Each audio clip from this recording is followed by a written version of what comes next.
আসসালামু আলাইকুম আরহামতুল্লাহি আবরকাতুহু। প্রিয় দিনী ভাই ও বোনেরা, অষ্টম পর্বের সপ্তম খণ্ডে আমরা যা জেনেছি সাহাবাদের ওপর নির্মম অত্যাচার, যা প্রত্যক্ষ করা অসহনীয়। বিলাল রাদিয়াল্লাহু আনহুকে যেভাবে তারা কষ্ট দিত তাও ছিল হৃদয় বিদারক ইত্যাদি ঘটনাসমূহ নিয়ে আগের খণ্ডে বিস্তারিত আলোচনা করা হয়েছে। আজকে আমরা জানব রাসূলুল্লাহ সাল্লাল্লাহু আলাইহি সাল্লামের জীবনের এক মর্মান্তিক অধ্যায়। তার আপন চাচা আবু তালিবের সমর্থন ও ভালোবাসা, মক্কার কাফিরদের ষড়যন্ত্র, রাসূলের অটল দাওয়াত এবং কুরাইশদের চূড়ান্ত হুমকি। এই চূড়ান্ত হুমকি পৌঁছে যায় যুদ্ধের প্রস্তুতির কাছাকাছি, আর তার চাচা আবু তালিবের নিকট পেশ হলে আল্লাহর রসুল সাল্লাল্লাহু আলাইহি সাল্লাম চাচাকে বলেন, তারা যদি আমার ডান হাতে সূর্য ও বাম হাতে চন্দ্র এনে দেয়, তবুও আল্লাহর একাত্মবাদের ঘোষণা কোনোভাবেই বন্ধ হবে না। আসুন সেদিন আর কি কি কথোপকথন হয়েছিল ভিডিওটি শেষ পর্যন্ত দেখে বিস্তারিত জেনে নেওয়া যাক। এখন আরম্ভ করছি অষ্টম পর্বের অষ্টম খণ্ড। রাসূলুল্লাহ সাল্লাল্লাহু আলাইহি সাল্লামের ব্যাপারে মুশরিকদের অবস্থান। তাদের প্রকৃত সমস্যা ছিল রাসূলুল্লাহ সাল্লাল্লাহু আলাইহি সাল্লামকে নিয়ে, কেননা ব্যক্তিগত জীবনে তিনি ছিলেন অত্যন্ত মর্যাদা সম্পন্ন। বংশমর্যাদার ক্ষেত্রেও তিনি ছিলেন বৈশিষ্ট্যময় ব্যক্তিত্বের অধিকারী। শত্রু মিত্র পক্ষের কেউ তার নিকট আগমন করলে তাকে মানমর্যাদা বা ইজ্জতের ভূষণে ভূষিত হয়েই সেখানে আগমন করতে হতো। কোনো দুষ্ট দুরাচার কিংবা অনাচারের পক্ষে তার সম্মুখে কোনো অশ্লীল বা জঘন্য কাজ করার মতো ধৃষ্টতা প্রদর্শন কখনোই সম্ভব হতো না। নবী করিম সাল্লাল্লাহু আলাইহি সাল্লামের উপরোক্ত গুণাবলী এবং ব্যক্তি বৈশিষ্ট্য প্রসূত প্রভাব প্রতিপত্তির সঙ্গে সংযুক্ত হল চাচা আবু তালেবের সাহায্য, সহযোগিতা ও সমর্থন।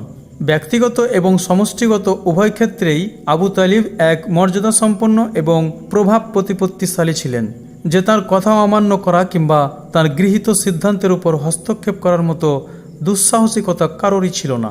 এমন এক অবস্থার প্রেক্ষাপটে অন্যান্য কুরাইশগণকে কঠিন দুশ্চিন্তা এবং টানাপোড়েনের মধ্যে নিপতিত হতে হলো।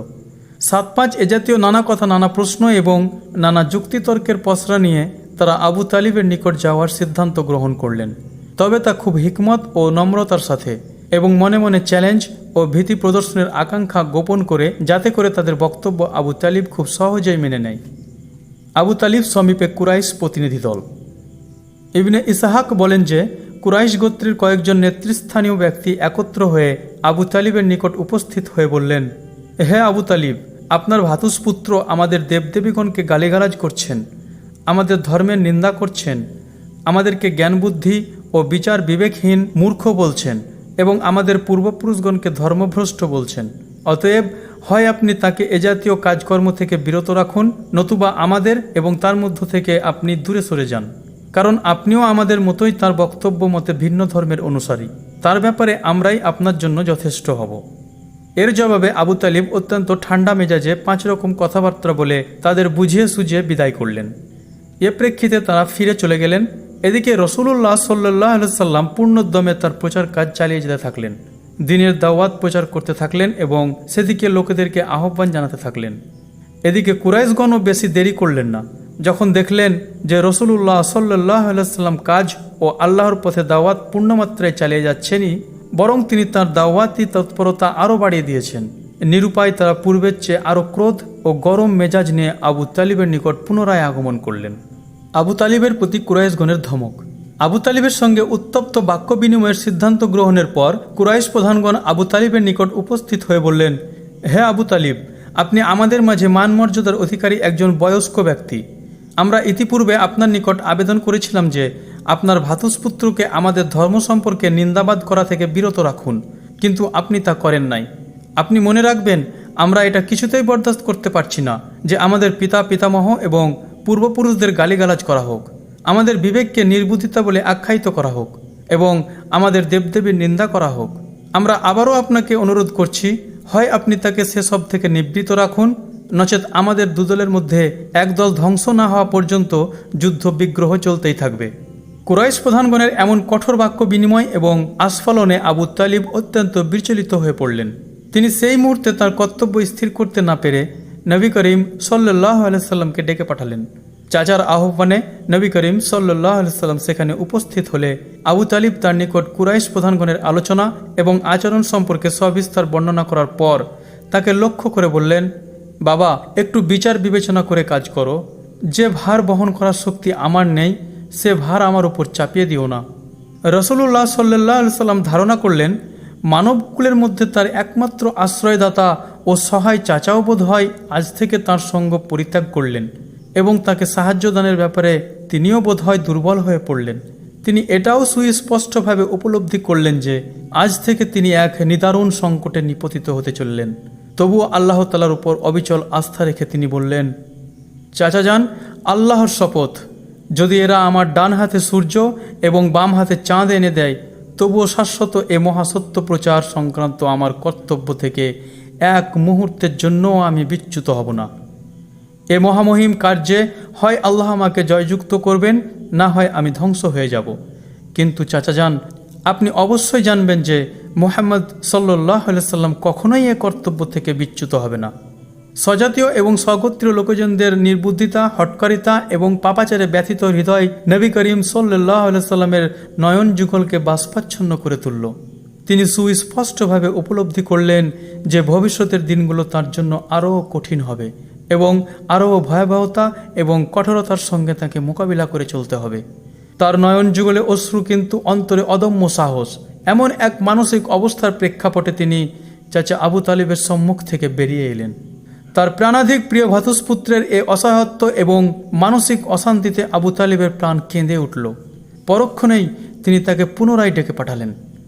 যখন নবী করিম সাল্লাল্লাহু আলাইহি সাল্লাম তাঁর সম্মুখে উপস্থিত হলেন, তখন তিনি তাকে সম্বোধন করে বললেন, প্রিয়তম ভ্রাতুষ্পুত্র, নির্দ্বিধায় নিজ কর্তব্য পালন করে যাও।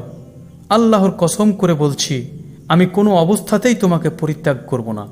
তারপর তিনি নিম্নোক্ত কবিতার চরণগুলো আবৃত্তি করলেন। আল্লাহ চান তো তারা স্বীয় দলবল নিয়ে কখনোই তোমার নিকট পৌঁছতে পারবে না, যতক্ষণ না আমি সমাহিত হয়ে যাব। তুমি তোমার দ্বীনি প্রচার প্রচারণা কর্মকাণ্ড যথাসাধ্য চালিয়ে যাও, তাতে কোনো প্রকার বাধা বিপত্তি আসবে না।